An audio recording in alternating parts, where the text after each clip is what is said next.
kind of feel awkward asking about the difference between primary and secondary sources, because you often feel somehow you should just know this, but if it's become muddly in your head, it's because it's a complicated issue and it's difficult sometimes to work your way through it. So I'm going to give you just 4 thoughts on it here. So first of all, let's start with primary sources. A primary source is anything you're seeing at first hand.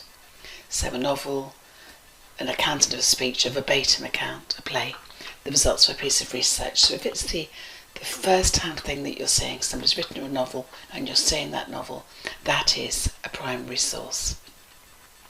That's probably fairly straightforward. So let's move on to secondary sources. A secondary source is a second-hand encounter with these original sources. So a critic's book on the novel, whilst it has its original thing in itself, yes, it's been written by somebody, but it's talking about a primary source, it's talking about a novel.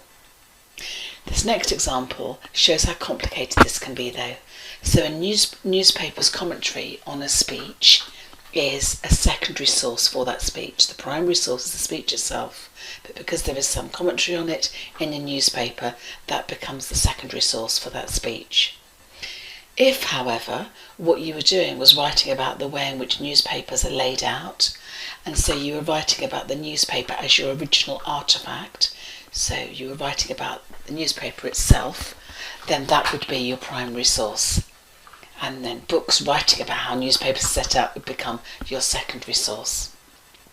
So that's why it's easy to get confused, because you're thinking, how am I accessing this? Is this my original thing I'm looking at, or is this something written about that original thing that I'm looking at? I want to look with you for a moment at online sources and how they work. So you will sometimes feel academics are still saying to you, be careful about online sources and how you use them.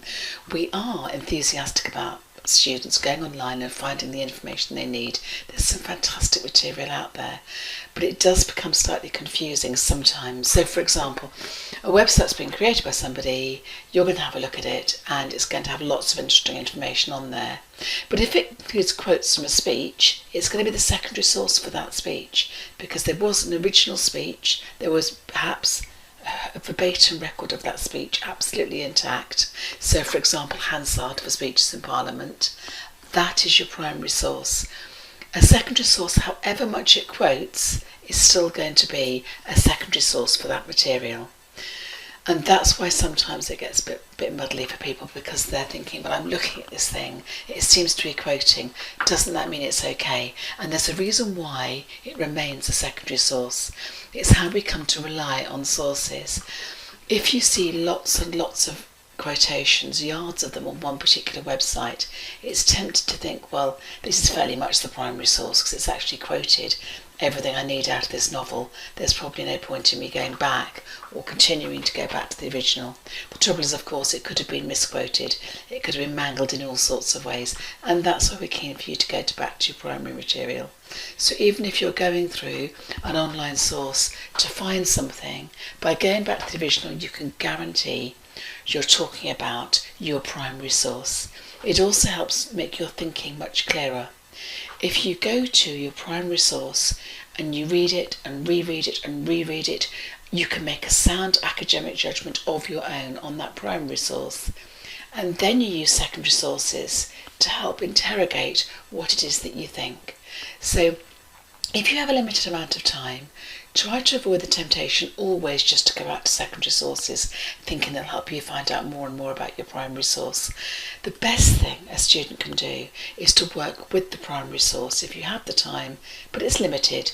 Reread your primary source, because you can guarantee then you're becoming more confident with that primary material. So I hope that's helped sort out for you a little bit primary and secondary sources.